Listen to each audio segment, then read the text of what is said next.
2 litre Sunland oil வாங்கினா 18 ரூபாய் மதிப்புள்ள சக்தி மசாலா மஞ்சள் தூள் ஃப்ரீ. ஹாலிடேஸ்னாலே அது நம்ம GT Holidays தான். GT Holidays, South India's #1 travel brand. You know you are special when you're with GT Holidays. இது பார்த்தீங்கன்னா வாட்டர் அதிகமாக மிக்ஸ் ஆயிருக்கும். இது வந்து கம்மியான லெவலில் மிக்ஸ் ஆயிருக்கு. இது வந்து ஃபுல் ஷடனில் ஃபுல்லாக ஃப்ளோ ஆகிடும் வண்டி. அப்படியான வண்டிக்கு வந்து நம்ம முதல்ல கிக்கே பண்ணக்கூடாது. நம்ம இந்த வண்டி தூக்கி சைலன்சர் கவுத்துட்டு இந்த வாட்டர் எடுக்கிறது, அப்புறம் வந்து 4 பம்ப் பண்ணுறது அப்படிலாம் பண்ணிங்கன்னா உள்ளோட வாலோட கம்ப்ரஸிங் எல்லாமே இதுவாகும், சென்சார் எல்லாமே டேமேஜ் ஆகும். ஃபுல்லாக எடை பண்ணது எல்லாம் வண்டியில் ஃபுல்லாக தலையில் மழை தான் அணிஞ்சிருந்தேன். சாதாரணமாக ஓட்டி நல்லா ஓடிட்டு இதெல்லாம் ஓட்ட தெரியாது, ஓட்ட தான் ஆப்பாச்சு. இதெல்லாம் எந்த அளவு தண்ணியில் இருந்த வண்டி? இவ்வளோ தண்ணி இருக்கும். எந்த அளவுக்கு தண்ணி இருந்தா வண்டியை ஓட்டலாம்? சைலன்சர் லெவலில் மேலே நம்ம போகக்கூடாது. சைலன்சர் கீழே இருக்கிற லெவலில் நீங்கள் ஓட்டிட்டு போகலாம் உங்களால் முடிஞ்சா. இப்போ இந்த வண்டி ஃப்ளட் ஆயிடுச்சு அப்படின்னா முதல்ல நம்ம செக் பண்ணுற ஐட்டம் டேங்க். சாவி கூட போட வேண்டாம். கண்டிப்பா அப்படியே கொஞ்சம் கஸ்டமர்கிட்ட சிரமம் பார்க்காம அப்படியே தூக்கிட்டு வந்தீங்கன்னா 1000 ரூபாய்க்குள்ள முடிச்சிடலாம். அவங்க ஏதாவது ப்ரெஷர் கொடுத்தாங்க அப்படின்னா மேல தண்ணி போயிடுச்சு ஒன்றும் ஸ்டார்ட் ஆகல அப்படின்னா வர்றவங்களுக்கு மினிமமா எவ்வளவு செலவாகும், மேக்ஸிமம் எவ்வளவு செலவாகிறது வாய்ப்பு. ஒரு வண்டி வெள்ளத்துல சிக்கிருச்சு அப்படின்னா முதல்ல என்ன பண்ணக்கூடாது? 2 வீலர் வெஹிக்கிள் வச்சிருக்கவங்க ஃபர்ஸ்ட் தெரிஞ்சுக்க வேண்டிய விஷயம். இப்போ டைப் என்னன்னு பார்த்தீங்கன்னா BS4 BS3 sorry BS6 convert ஆயிடுச்சு. BS6 பார்த்தீங்கன்னா கிட்டத்தட்ட ஒரு கார் வந்து ஹேண்டில் பண்ற மாதிரி தான். அந்த மாதிரி தான். ஆமா, BS4ன்றது வந்து நம்ம பேசிக் மெக்கானிக்கை வந்து ஹேண்டில் பண்ணலாம். BS6 வந்து பார்த்தீங்கன்னா ஒரு டெக்னிக்கலாக தான் ஹேண்டில் பண்ணணும். அதுக்கான டெக்னிக் டூல் போட்டு தான் வந்து நம்ம அதை ஒர்க்கே பண்ணணும். ஸோ நம்ம எல்லாருமே எப்பயுமே பண்ற மாதிரி இந்த வண்டி தூக்கி சைலன்சர் கவுத்துட்டு இந்த வாட்டர் எடுக்கிறது, அப்புறம் வந்து 4 பம்ப் பண்ணுறது அப்படிலாம் பண்ணிங்கன்னா உள்ளோட வாலோட கம்ப்ரஸிங் எல்லாமே இதுவாகும், சென்சார் எல்லாமே டேமேஜ் ஆகும். ஸோ நம்ம யூஸ்டேஜ் எல்லாமே கஸ்டமரோட காஸ்டிங் எல்லாமே அதிகமாகும். அதை வந்து ப்ராப்பராக ஒர்க் பண்ணணும். அது ப்ராப்பராக எப்படி ஒர்க் பண்ணணும் அப்படின்னா BS4ன்றது வந்து ஜென்ரலாக அந்த வாட்டர் ஆயிலோட இன்ஜின் ஆயிலோட வாட்டர் வந்து பார்த்தீங்கன்னா அந்த தம்பி எடுத்துக்க பாருங்க. இந்த ஆயிலை வந்து ரிமூவ் பண்ணிட்டு இன்ஜின் ஆயில் ரிமூவ் பண்ணி புது ஆயில் போடணும். இது வந்து அந்த இன்ஜின் ஆயில், இது வந்து வாட்டர் கம்மியாக மிக்ஸ் பண்ண ஆயில்.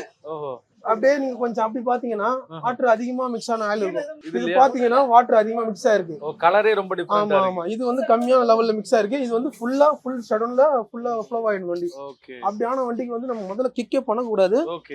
அப்படி கிக் ஆச்சு அப்படி பாத்தீங்கன்னா ஃபர்ஸ்ட் கம்ப்ரஸிங் வந்து பிஸ்டன் லாக் ஆகும். அதுக்கப்புறம் வந்து மோஸ்ட் ஆஃப் ஆல் எல்லாமே பிரச்சனை ஆகும். அதனால முதல்ல ஆயில் ட்ரைன் பண்ணிடணும். கார்பரேட்டர் வண்டி BS4 மாடல் வந்து கார்பரேட்டர் வரும். அதுக்கு கார்பரேட்டர் லெவலில் வந்து தண்ணி எடுத்துணும், ஏர் ஃபில்டர் எடுத்துட்டு நம்ம ஃப்ளக் க்ளீன் பண்ணி போட்டிங்கன்னா வண்டி ஸ்டார்ட் பண்ணலாம். இதுக்கு மோஸ்ட் ஆஃப் ஆல் எக்ஸ்பென்ஸ் எவ்வளவு பார்த்தீங்கன்னா ஒரு 600 வரும். ஆயில், நம்மளோட லேபரு, ஆயில், ஏர் ஃபில்டர். வேற இப்போ BS6 மாடல் இதுல வந்து கார்பரேட்டர் கிடையாது. சரி, இது வந்து ஃபியூல் பம்பு. இதை ஃபர்ஸ்ட் நம்ம செக் பண்ற விஷயம் அப்படின்னா இந்த வண்டி ஃப்ளட் ஆயிடுச்சு அப்படின்னா இதை ஃபர்ஸ்ட் நம்ம செக் பண்றது வந்து பேட்டரியோட கண்டிவிட்டி என்னன்னு பார்க்கணும். அதை எடுத்துட்டு முதல்ல சார்ஜிங் போடணும். இல்ல பேட்டரி லெவல் கரெக்டா இருக்குது அப்படின்னா முதல்ல நம்ம செக் பண்ற ஐட்டம் டேங்க். டேங்கோட கெப்பாசிட்டி, கேம்போட ப்ரெஷரு, பெட்ரோல் ப்ரெஷரு எல்லாம் எப்படி இருக்குன்றது வியூல இருந்து எல்லாமே கரெக்டா வியூ செக் பண்ணணும். ரெண்டாவது மோஸ்ட் ஆஃப் ஆல் அந்த சுவிட்ச் எலக்ட்ரானிக் ஐட்டம்ஸ்ல எல்லாமே பாத்தீங்கன்னா வேற வாட்டர் லெவல் இறக்குதான்னு பார்த்து ஃபுல்லாவே ஏர் கம்ப்ரஸிங் அடிச்சு ஃபுல்லாகவே ஃப்ரீ பண்ணிக்கணும். அந்த எல்லாத்தையும் முடிச்சதுக்கப்புறம் இன்ஜின் ஆயிலை கம்பல்சரி அது ட்ரைன் பண்ணி விட்டுணும். புது ஆயில், அதாவது இந்த வண்டிக்கு வந்து அந்த வண்டி ஊற்றுற மாதிரி அந்த ஆயில் விடுவோம். அதோட கிரேடு 10-30, 10-40, 10-50 மாறுபடுது. அந்த ஆயில் தான் கிரேடு பார்த்துணும். ஸோ ஆயில் ஊற்றணும்னு சொல்லிட்டு ஊற்றினாலும் இன்ஜினோட நாய்ஸ் பர்ஃபார்மன்ஸ் மாறிடும். ஸோ அதுக்கேற்ற விஷயத்தை பார்த்து தான் நம்ம அந்த ஆயிலோட கிரேடை பார்த்து போட்டுட்டு ஒரு அந்த இன்ஜினோட பெட்ரோல் லைட்டாக ஃபில் பண்ணிட்டு ஃபியூல் பம்ப்லாம் பாட்டெல்லாம் எல்லாம் எடுத்துட்டு நியூ பெட்ரோலை ஊற்றிட்டு அதுக்கப்புறம் ஸ்டார்ட் பண்ணிங்கன்னா இன்ஜினோட நாய்ஸ்லேருந்து பர்ஃபார்மன்ஸ்லேருந்து பழைய ஓல்டு வண்டி நீங்கள் என்ன கண்டிஷனில் இருந்தீங்களோ அந்த கண்டிஷனில் எடுத்துகிட்டு வந்துடலாம். இது வந்து போஸ்ட்டை பார்த்தீங்கன்னா இதுக்கு அதிகபட்சம் பார்த்தீங்கன்னா எக்ஸ்பென்ஸ் வந்து ஒரு 1000 rupeesக்குள்ளே வந்துடும். இது வந்து வெறும் இன்ஜின் ஆயில், டேங்க் கிளீனிங்லாம் இருந்தால் இந்த சென்சார் ஐட்டம் இதெல்லாம் வந்து டேமேஜ் ஆகாமல் நம்ம வந்து மேட்ச் பண்ணிக்கலாம். இந்த கஸ்டமர் சைட்டில் வந்து நம்ம ஒரு சின்ன ஒரு அவேர்னஸ்க்காக நம்ம இதெல்லாம் சொல்லிக்கணும். ஏன்னா அவங்கள நாளைக்கு போவோம், எல்லாருமே கஷ்டம் தான். இப்போ நம்ம வீட்டில் வந்தாலும் டேமேஜ் தான், அவங்க வீட்டில் வந்தாலும் டேமேஜ் தான். இது நம்ம ஃபீல்டில் இருக்கிறதுனால நம்ம இதை அட்ஜஸ்ட் பண்ணிக்கிறோம். அவங்க ஃபீல்டில் இருக்கிற வச்சு தான் அவங்க பண்ணிக்கிறாங்க. ஸோ இதை கஸ்டமர் நம்ம சொன்னா அவங்க தெரிஞ்சுட்டாங்கன்னா இது எதுவும் சாவி கூட போட வேண்டாம். அப்படியே கொஞ்சம் கஸ்டமர்கிட்ட சிரமம் பார்க்காம அப்படியே தூக்கிட்டு வந்தீங்கன்னா 1000 ரூபாய்க்குள்ள முடிச்சிடலாம். அவங்க ஏதாவது ப்ரெஷர் கொடுத்தாங்க அப்படின்னா அதுக்கப்புறம் வண்டியோட டவுட் என்ன இருக்கு, நம்ம ரொம்ப அவசரப்படப்பட அது வண்டிக்கு ஆபத்து. கண்டிப்பா சிம்பிளா நம்மளும் ஒரு டாக்டர் மாதிரி தான். டாக்டர் மாதிரி இல்ல, டாக்டர் தான், பைக் டாக்டர் நம்ம. அதனால வந்து கஸ்டமர்ஸ் வந்து நம்ம உடம்புல ஏதாவது டேமேஜ் ஆகுதுன்னா நம்ம உடனே அது என்ன விஷயம் பார்த்துட்டா நல்லது. அது அப்படியே நம்ம இல்ல ஓகே நாளைக்கு பார்த்துக்கலாம் நம்ம ஓட விட்டா நம்மளுக்கு ஆகும், அதே பிரச்சனை தான் அதுவும். கண்டிப்பா. ஸோ ஓகே, இப்போ ஆயில் லெவலில் ஃபுல்லாக வாட்டர் லெவல் மிக்ஸ் ஆகி அதிகமாக ஆயிடுச்சு அப்படின்னா அதால தொண்டை அளவுக்கு வந்து கம்ப்ரஸிங் வந்து கிராங்க் ஆக முடியாது. அப்ப கிராங்க் ஆக முடியாம செல்ஃப் போட்டு நடுக்கு அடிச்சுட்டே இருக்கும்போது செல்ஃப் மோட்டர் டேமேஜ் ஆகும். இதால சென்சார் பிரச்சனை எல்லாம் கிட்டத்தட்ட டோட்டல் சென்சார், பேட்டரி, மோட்டர் எல்லாமே டேமேஜ் ஆகும். இது வந்து BS6 மாடல். PS4 மாடலுக்கு எதுவுமே கன்ஃபியூட் ஆகாது. பட் அதோட காஸ்ட் எதுவும் பாத்தீங்கன்னா ஒன்னொன்னும் டேமேஜ் ஆகி சின்னதா போயிடும். அதோட காஸ்ட் சின்ன கம்மி தான். ஓகே. இப்ப வண்டி வந்து ஓரளவுக்கு தண்ணி இருக்கும். ஓகே. இப்போ ரொம்ப மூழ்கிற அளவுக்கு தண்ணி இல்லைன்னா கூட பைக் எடுத்து ஓட்டுற அளவுக்கு ஒரு லெவல் இருக்கும்ல. ஓகே. நிறைய பேர் என்ன பண்றாங்க அப்படின்னா, சரி என்னனாலும் பரவாயில்ல அந்த ஃபர்ஸ்ட் கியர்ல போட்டு திருக்கிட்டே அந்த தண்ணியில ஓட்டுறாங்கல்ல. ஓகே. எந்த அளவுக்கு தண்ணி இருந்தா வண்டியை ஓட்டலாம், இல்லனா எந்த அளவுக்கு தண்ணி மேல இருந்தா ஓட்டாம வண்டி சைடுல விட்டுறணும்? அதாவது சைலன்சர் கீழே இருக்கிற ஏதாவது இந்த 220 மாடல் சைலன்சர் லெவல்ல மேல நம்ம போக கூடாது. சைலன்சர் கீழே இருக்கிற லெவல்ல நீங்க ஓட்டிட்டு போலாம். உங்களால முடிஞ்சா டிரைவ் பண்றவங்க முடிஞ்சா ஓட்டிட்டு போலாம். ஒரு சில பேர் வந்து சின்ன வண்டியை வந்து ட்ரெயின்ல வந்து ஃபுல் ரெயின்ல இருக்கும்போது ஃபுல் தண்ணியில இருக்கும் ஓட்டுறாங்க. பஸ் அதை ஓட்டுற ரைடு. ஆனா என்ன மோஸ்ட் ஆஃப் ஆல் அட்வைஸ் பாத்தீங்கன்னா வாட்டர் லெவல் வந்து சைலன்சர் கீழே இருந்தா ஓட்டு போறது பெஸ்ட்.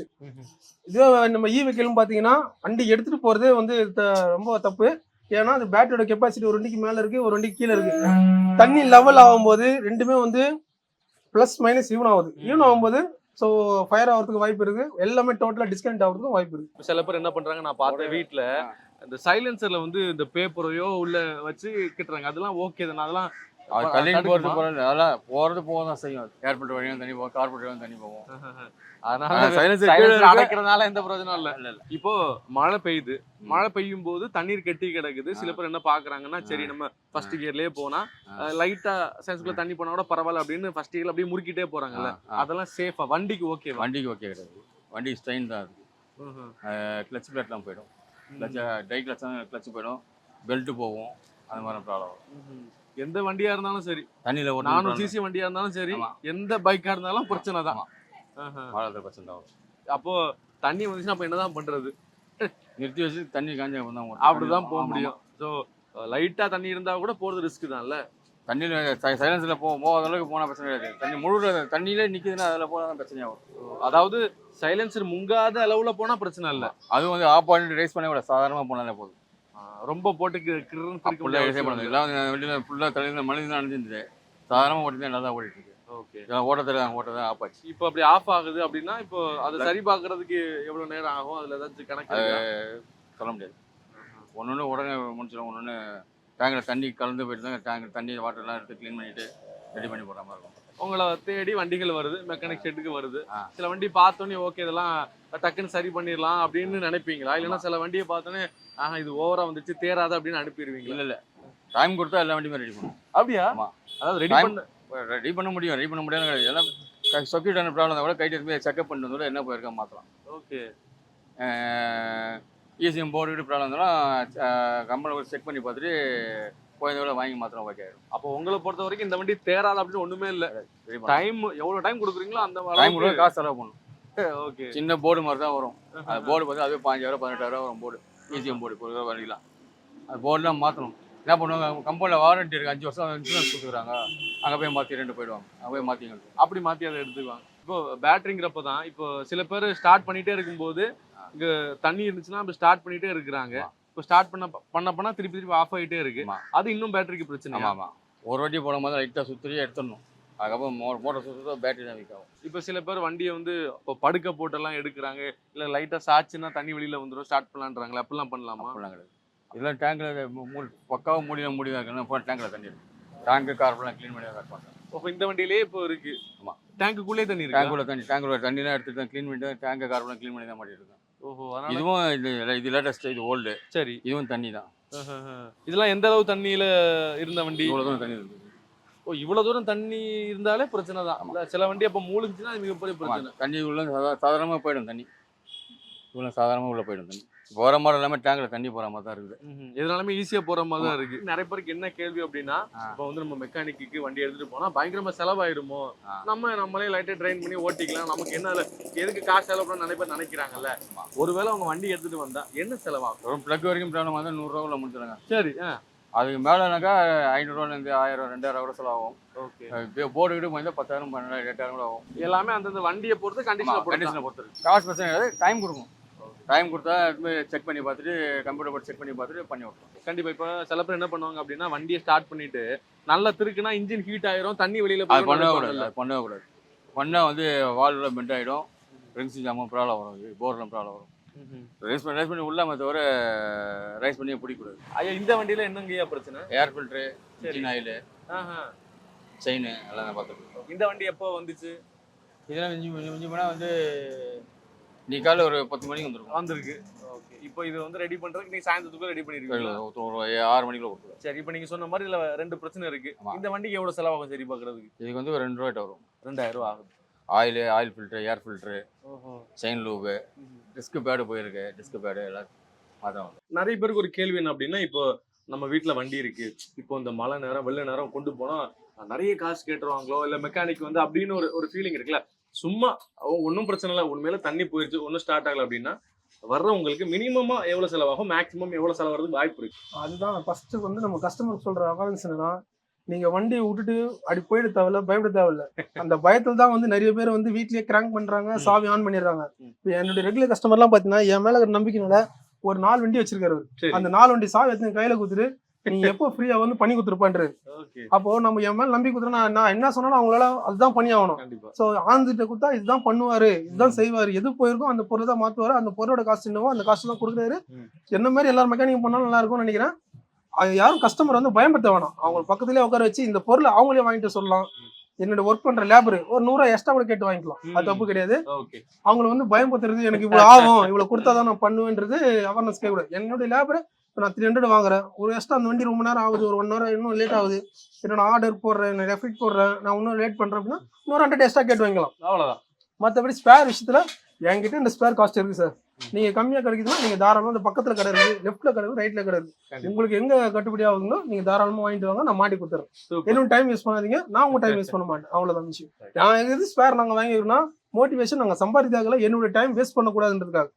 ஸோ நம்ம பிராண்டட் யூஸ் பண்ற ஆயில் எல்லாமே பிராண்டட் ஆயில் தான். மோட்டோல், ஷெல், சிந்தட்டிக், பஜாஜ், ஷெல்லு அப்படிதான் பிராண்டட் தான் யூஸ் பண்றோம். ஸோ லோக்கல் ஆயில் எதுவும் நம்ம யூஸ் பண்றது கிடையாது. கஸ்டமர் கேட்டாலும் எந்த பிராண்ட்ல வேணுமோ, கேஸ்டால் வேணா கேஸ்டால், ஷெல்லி வேணா ஷெல்லு, மோட்டல் வேணா மோட்டல், நம்ம கஸ்டமருக்கு ரெஃபர் பண்றது கிடையாது. கஸ்டமர் என்ன ஃபீட் பண்றாங்களோ அதை நம்ம அப்படியே அவங்க எதிர்க்கே நம்ம ஓப்பன் பண்ணி ஊத்துறது, ஊத்திட்டு இருந்து டப்பா அது காமிக்கிறது அந்த மாதிரியும் கிடையாது. அவங்க எதிர்க்க சார் இதான் ஊத்திருக்கேன், இதை வாங்க ஊத்துறேன், அவங்க எதிர்க்கே ஊத்துறேன் அப்படின்னு சொல்லிட்டு காமிச்சுட்டு தான் நம்ம வேலையை ஒர்க் பண்றது. 2 லிட்டர் சன்லாண்ட் ஆயில் வாங்கினா 18 ரூபாய் மதிப்புள்ள சக்தி மசாலா மஞ்சள் தூள் ஃப்ரீ. ஹாலிடேஸ்னாலே அது நம்ம GT Holidays தான். GT Holidays, South India's #1 travel brand. You know you are special when you're with GT Holidays.